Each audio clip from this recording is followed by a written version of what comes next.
stream of consciousness, whatever his critics have been saying. But then again, the talks have happened. The leader of the United States of America and that of North Korea for the first time in history, meeting each other, talking to each other, making a deal or cobbling one together, maybe in phases with each other, to former Bush 43 Deputy Assistant Defense Secretary Peter Brookes, retired four-star Navy Admiral Robert Natter. Admiral, to you first, and welcome to both of you. Is it your sense that chaos, or whatever you want to call it, is working for this president?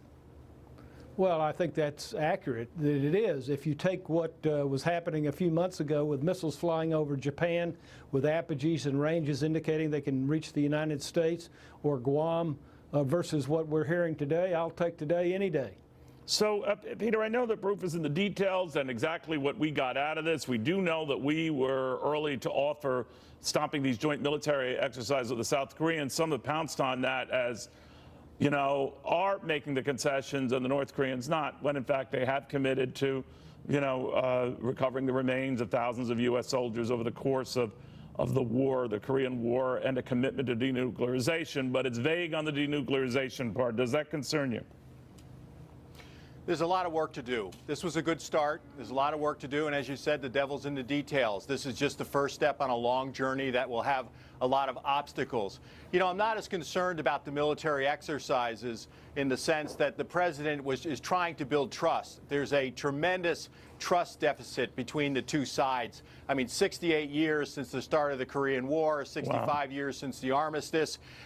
You're talking about two countries that fundamentally do not trust each other. So what I think he's trying to do here is making a goodwill gesture that can be reversed. We can decide to pick up these exercises. The next one wasn't scheduled until August, and put them back on, but trying to expression of goodwill and trust building, because this is a serious thorn for North Korea while we move into the next phase, which will be hopefully some sort of negotiations on denuclearization and other issues that confront us. It seemed, Admiral, with the South Koreans, we're damned if we do, damned if we don't. They wanted us to talk to the North Korean leader, and we did. And then when they got the joint military exercise news that the president might stall one or reverse one or hold it back, then, they were, I wouldn't say flying off the handle, but they were upset when, in fact, the talks themselves have produced the possibility of the most stable environment for the entire peninsula in decades.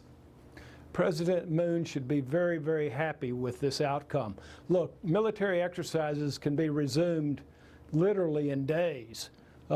This is not a big sacrifice on our part. Having said that, it is a good signal. I fully agree with what Peter said.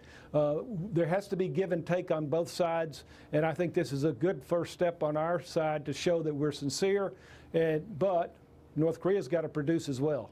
You know what's so weird about this, Peter? I know you're well schooled in diplomacy and the bureaucracy that goes about and the ways you act and comport yourself in public.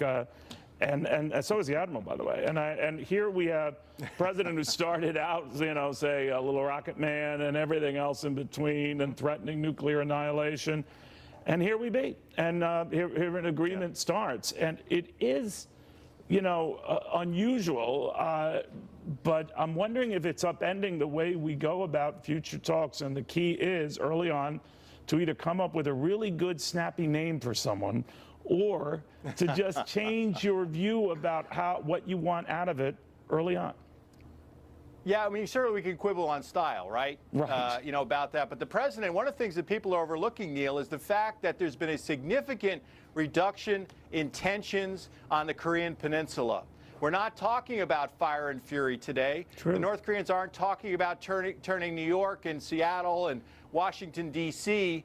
Into seas of fire, which is one of their favorite phrases.